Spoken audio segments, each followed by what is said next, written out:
I know that I said before I didn't I want to see Russell Wilson, but I have changed my mind. Fields is doing everything you would want a Pittsburgh Steelers quarterback to do. He's been completing passes whenever he has to. He's been able to manage the game, and he'll run somebody's ass over, which Pittsburgh will love. For a 6th-round pick for a 1st-round quarterback, right? For pennies. And he turned out to be your starter playing extremely well.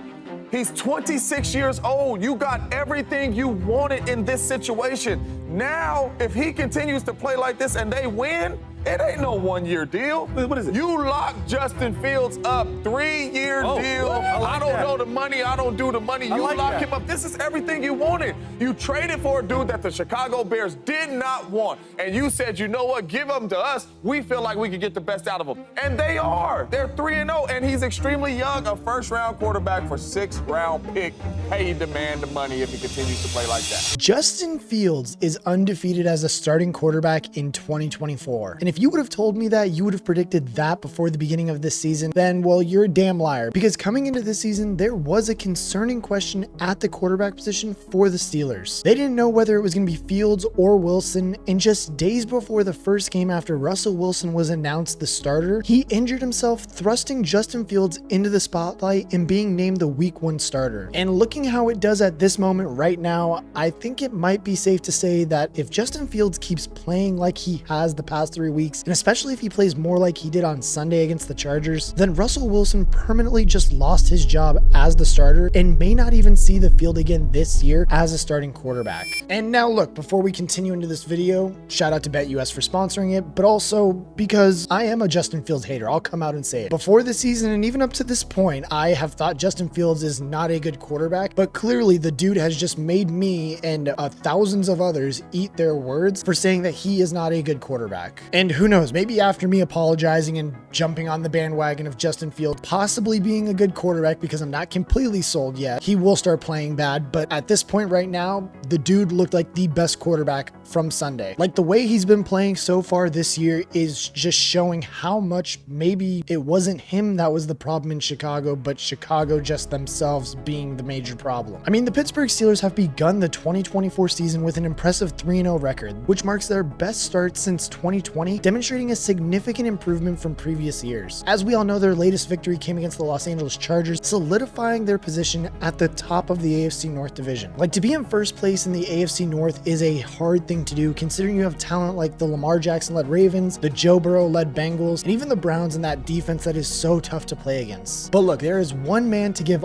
all this credit to for the Steelers being so successful over the past decade and more. It's Mike Tomlin. And since Mike Tomlin has taken over this team, it really hasn't mattered if it was Russell Wilson, Justin Fields, or even Kenny Pickett somehow starting for this team. This man has found a way to have a winning record at the end of the season, and now starting off this way, it's looking like it may be another winning season for Tomlin. And I think this video too of just him kind of talking about coaching in general and how many people were trying to say that it was the system and not the player and all the coaching and things like that, I think it really kind of shows how good of a coach Tomlin is. And then when you apply it to Justin Fields and giving him his shot in Pittsburgh, it kind of means even more about Tomlin and just how he coaches his players. I love to hear coaches resist the responsibility of coaching.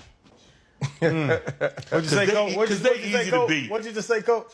I love coaches that resist the responsibility of coaches, that talk negatively about a dude that can't learn and blah, blah. Man, if everybody could learn, we need less coaches. Yeah, that's real. Right?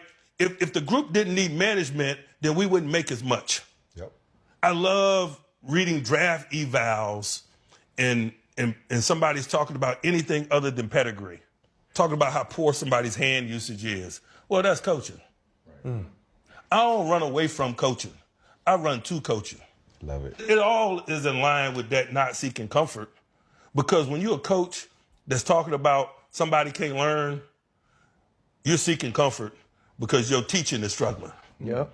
And now look, as good of a coach as Mike Tomlin is, Tomlin has been the head coach, and honestly, even before he was the head coach, there was one thing we could always count on for the Steelers, and it was them having an amazing defense. The Steelers' defense has been exceptional, allowing only 26 points through their first 3 games. This is their best defensive start since 2007, and look, the defensive prowess combined with Fields' offensive contributions has been crucial to their undefeated start. Like, the fact that the defense is only allowing 8.6 points per game is an absolutely unreal stat. They're first in total defense with 229 yards allowed, first in scoring defense with 8.7 points allowed, third in rushing defense with 71 yards allowed per game, and 6th in passing defense, allowing 158.3 yards per game. Like, honestly, if they continue this pace, they will make history. But now look, on the offensive side of the ball, Justin Fields has been a standout player for the Steelers, particularly in the game yesterday against the Chargers. He finished the game with 346 total yards, showcasing his dual threat capabilities. Yesterday against the Chargers, Fields went 25 for 32 for 245 yards and 1 touchdown. And now look, Justin Fields isn't doing anything crazy right now, but he's playing solid and good football. And the game against the Chargers was his best game yet this year, proving that he's only gotten better with the more games under his belt that he has been able to play this season. Like, hell, you honestly could even argue that his performance on Sunday was just absolutely dominant, especially in the second half. Like, I mean, look, on every pass that he did throw, he looked pretty comfortable and was making some pretty ridiculous throws also. And I mean, even on the one that he threw to Calvin Austin pretty much to seal the game for them, was absolutely threading the needle between 2 split safeties. And as I said before, that was potentially the game clinching touchdown, and he found Calvin Austin over the middle for a 55-yard catch and run, which looked phenomenal. I mean, the window he had to throw this in just shows how much Fields has developed as a passer. And now look, Justin Fields' strong performance over the past couple of weeks are making a compelling case for him to remain the Steelers' starting quarterback over Russell Wilson. And it's even particularly more interesting given the preseason predictions that had Russell Wilson projected for 3,597 passing yards and 22 touchdowns for the season, while with Fields playing the way he is right now suggests that he might even surpass those expectations if he continues as the starter and continues to put up the numbers that he is putting up. And now look, I think personally for me, I don't see a world in where Russell Wilson does come back and he's just given the starting job right now. I think kind of coming into this season that Mike Tomlin had really no way to lose at the quarterback position. It was either start Russell Wilson, give him a really short leash, and then when he starts playing bad, you put in Fields. And I think honestly, they wanted Fields to start from the beginning. And with the injury that they had to Russell, they kind of got their way and started Fields. They wanted Fields to sit and learn, but they didn't get that time, obviously, with Russell Wilson being injured. So now we have Fields starting, and the dude looks phenomenal. I mean, not only that too, but when you see all of the things that his teammates are saying about him and Justin Fields, these dudes are absolutely in love with the kind of personality, the person that he is,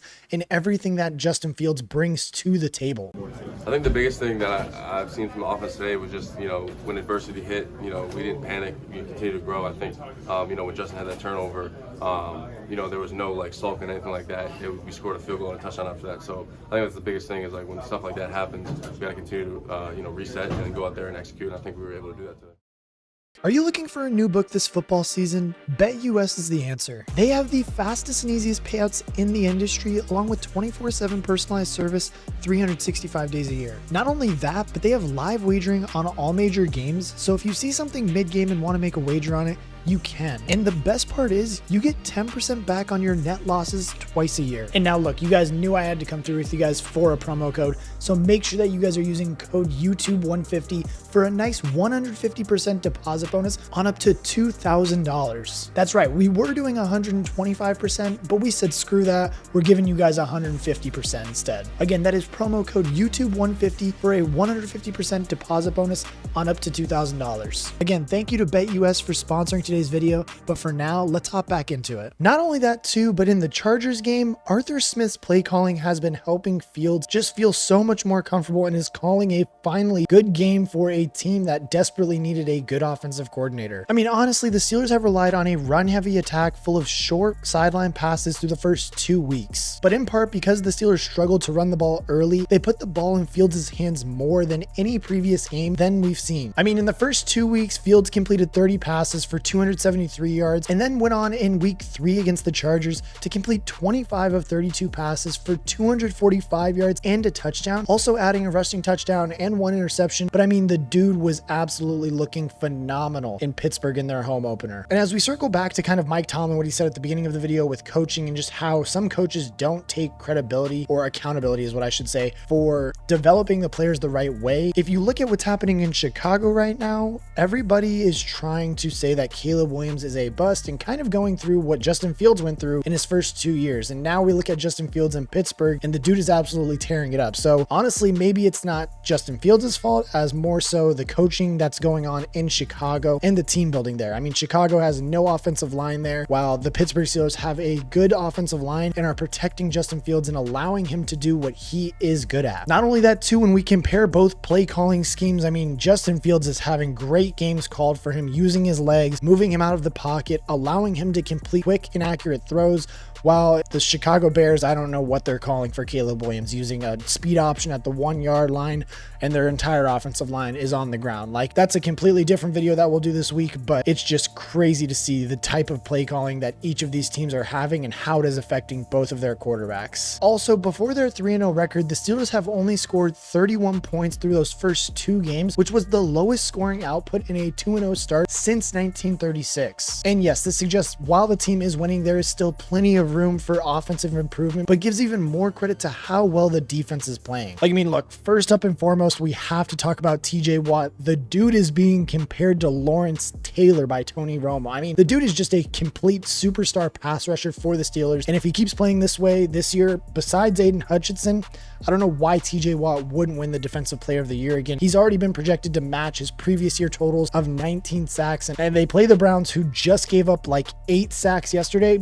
He might break the sack record this year. Not only that, but also when you add in Patrick Queen, who was expected to address the issue at the inside linebacker position that the team faced in previous years, when you add in him too, I mean, that front 7 is very scary to play against. I mean, on the outside too, we also have Joey Porter Jr.'s development at cornerback and was anticipated to further strengthen the defense, and that's exactly what it's done. Also, I mean, again, when you add in the secondary with the safety position, that was bolstered by the addition of Deshaun Elliott, who also provided better support for Minkah Fitzpatrick. I mean, this defense is looking very scary right now. And after the Chargers game too, the run defense held J.K. Dobbins to an average of 1.53 yards per attempt before contact on 15 of his carries. He entered this game averaging 5.8 yards per carry before contact. So I mean, Dobbins, who began week 3 as the league's leading rusher, had just 44 yards. Like, the Steelers defense has now allowed, as I said earlier, 26 points, which is their fewest through 3 games since 2007 per ESPN research. And everybody knew that the Steelers defense was expected to be among the league's best in 2024, but with their 3-0 start, it appears that the defense is absolutely living up to these expectations. And look, the ability to maintain this performance will be crucial as they face tougher opponents in their upcoming schedule. And I mean, as we look at the later half of their schedule too, it does look pretty challenging. They have all 6 of their AFC North games in the final 8 weeks, plus matchups against the formidable opponents like the Philadelphia Eagles and Kansas City Chiefs. So I mean, this schedule was definitely backloaded and is going to test this team's resilience and Fields' ability to perform under pressure. All in all though, I mean, for this defense in the next like 4 weeks, they play the Colts, Cowboys, Raiders, and Jets. All of those teams are going to be not having fun playing this defense. Maybe Aaron Rodgers is going to have a little, make it a little bit tougher for that defense. But even him, he can't move like he used to after his torn Achilles. But the other quarterbacks in Dak, Anthony Richardson, and whoever's going to be the quarterback for the Raiders going forward, especially after what Antonio Pierce said yesterday, it's not going to be fun for any of those quarterbacks. And as I said before, 6 of their last 8 games are against in-division opponents. And again, the Browns have just been giving up so many sacks. They gave up a bunch, I think like 6 to the Cowboys and then another 8 to whoever they played yesterday. Like that team might just give up 15 sacks to the Steelers whenever they play in the final 8 weeks. So again, it's going to be a crazy season. It's crazy to see how well Justin Fields is playing right now. And as I said, I need to write my apology letter because if he keeps playing this way, the dude is going to keep playing and is going to stay in and be an absolute force to be reckoned with along with this defense. I truly do think he fits this good style of offense too, where the Steelers, they know their defense is good. They just want to be able to run the ball. They got to stay in games because of their defense. And as long as the offense is keeping the ball away from the other team, playing sound football, protecting the football, they're going to be in games because of how good this defense is. They'll make the playoffs because of how good this defense is. That's the only reason why, not because everybody knows them for their explosive offense. No, it's because of how good TJ Watt, Minkah Fitzpatrick, Patrick Queen, and all of these other guys are on that defense to hold how many, 26 points through 3 weeks is absolutely unheard of. So, whatever happens for the rest of the season is going to be absolutely insane for the Steelers. But I want to know what you guys think. How good are the Steelers going to be this year? Is Justin Fields going to lead them into the playoffs? Is Justin Fields going to collapse? Are you a Justin Fields hater, or, what happened? Are you still a Justin Fields hater? Do you love Justin Fields now? Let me know down in the comment section below. As always, thank you BetUS for sponsoring today's video. We are going to keep pushing the content. We are trying to get to 50K this year, getting every upload we can during the weekdays. And if you guys did enjoy the content, make sure you guys like, comment, and subscribe so that way we know to keep making content that you guys are enjoying. And as always, I will catch you guys in the next one.